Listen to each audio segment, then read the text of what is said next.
Hey everyone, welcome back to English Echo Daily. Today we are asking a question that I think is going to make you stop and really think about your own life. And the question is this: why do most people never reach their full potential? Because if you look around, most people are living far below what they are truly capable of. And that's not a judgment, it's just an observation. And more importantly, it's something we can change. This is such a powerful question because I think deep down, most people have a sense that they are capable of more. There's a version of themselves they imagine, more successful, more fulfilled, more confident, more alive. And yet somehow that version stays just out of reach, year after year. And the question is why? What is actually standing between who you are and who you could be? And I want to be clear from the start. This is not about comparing yourself to other people. Reaching your potential is not about being the richest or the most famous or the most successful by society standards. It's about becoming the fullest, most authentic version of yourself, living in alignment with what you truly value, what you truly want, and what you're truly capable of. Beautiful way to frame it. So let's get into the real reasons. And I think the first one is the most fundamental and the most uncomfortable. Most people never reach their potential because they never truly decide to. They kind of want it, they wish for it, they dream about it occasionally, but they never make a real committed decision that this is the direction their life is going. There's a huge difference between I wish I could and I will, between someday and starting now. Most people live in the someday zone their entire lives. Someday I'll get fit. Someday I'll start that business. Someday I'll go after what I really want. And someday never comes because someday is not a day of the week. That hits hard. And what keeps people in the someday zone? Usually, it's the second reason, fear. Fear is the single biggest barrier between people and their potential. Fear of failure, fear of judgment, fear of success, fear of the unknown. Fear wears 1,000 different masks, and it is extraordinarily good at keeping people exactly where they are. Fear of failure is the obvious one. What if I try and it doesn't work? What if I put everything into this and I still fall short? And so people choose not to try at all, because if you never try, you can never fail. It feels safe, but it's actually the most dangerous choice of all, because you guarantee a life lived below your potential. Fear of judgment is equally powerful and often more hidden. What will people think if I go after something big? What will they say if I fail publicly? We are deeply social creatures, and the fear of being judged or rejected by our community is ancient and powerful. It kept our ancestors from being cast out of the tribe, but today it keeps us from living the lives we're meant to live. And then there's fear of success, which sounds strange, but is very real. If I become more successful, will my relationships change? Will people treat me differently? Will I be able to handle it? Success requires change, and change is terrifying, even when it's positive change. Some people unconsciously self-sabotage right at the edge of a breakthrough because some part of them is afraid of what comes next. The third reason is perhaps the most invisible one: limiting beliefs. A limiting belief is a story you tell yourself about what is or isn't possible for you. I'm not smart enough. People like me don't get opportunities like that. I'm too old to start over. I've never been good at anything. These beliefs feel like facts, but they are not facts. They are conclusions you drew at some point in your life, usually based on painful experiences and then never questioned again. And the cruel thing about limiting beliefs is that they become self-fulfilling. If you believe you're not capable, you won't try. If you don't try, you won't develop your skills. If you don't develop your skills, you won't succeed. And then you point to your lack of success as proof that the belief was right all along. It's a closed loop that keeps you trapped. Breaking a limiting belief requires first identifying it. Most people have never actually sat down and written out the beliefs they hold about themselves and what's possible for them. Try it. Write down everything you believe about your own potential, and then ask, where did this belief come from? Is it actually true? What evidence do I have against it? The fourth reason people don't reach their potential is comfort. Modern life is extraordinarily comfortable compared to any other point in human history. We have food, shelter, entertainment, social connection, all available at the touch of a screen. And comfort, while wonderful, is the enemy of growth. Growth happens at the edge of discomfort.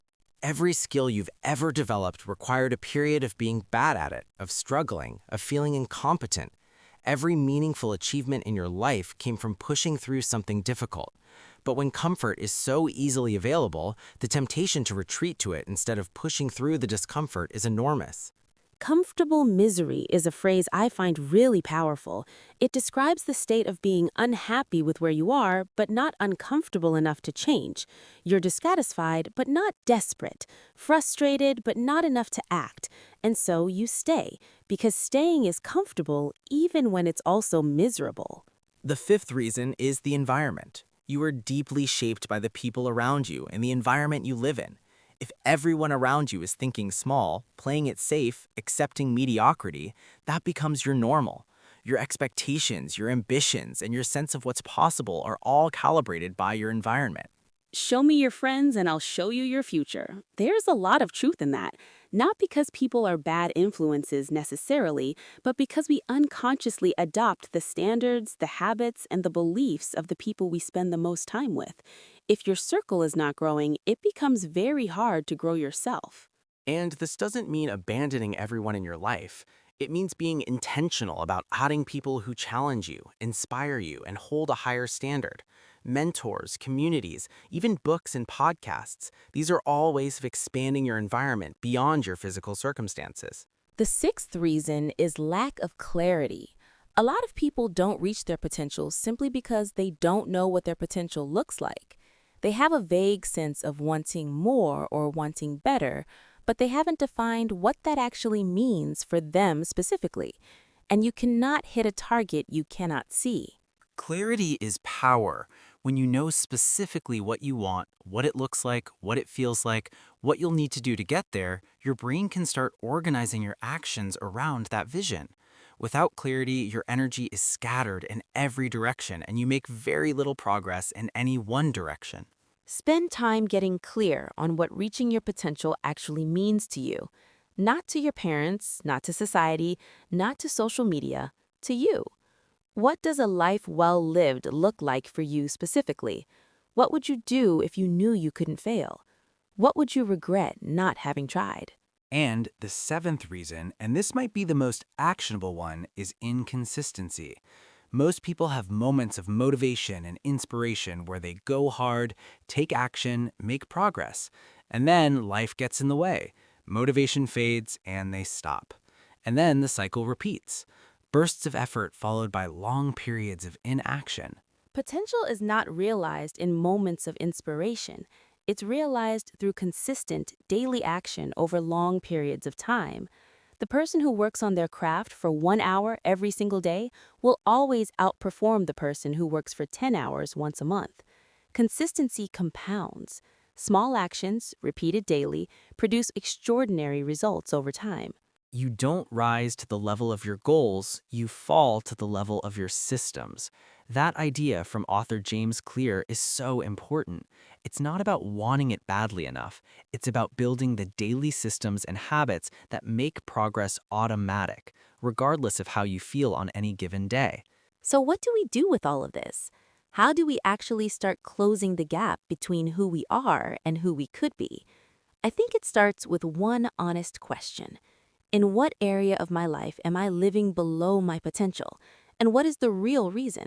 Not the surface reason, not I'm too busy or I don't have enough money or the timing isn't right. The real reason underneath. Is it fear? Is it a limiting belief? Is it comfort? Is it the wrong environment? Naming the real obstacle is the beginning of overcoming it. And then take one small step. Not a perfect plan, not a complete life overhaul. One small, concrete step in the direction of your potential. Today.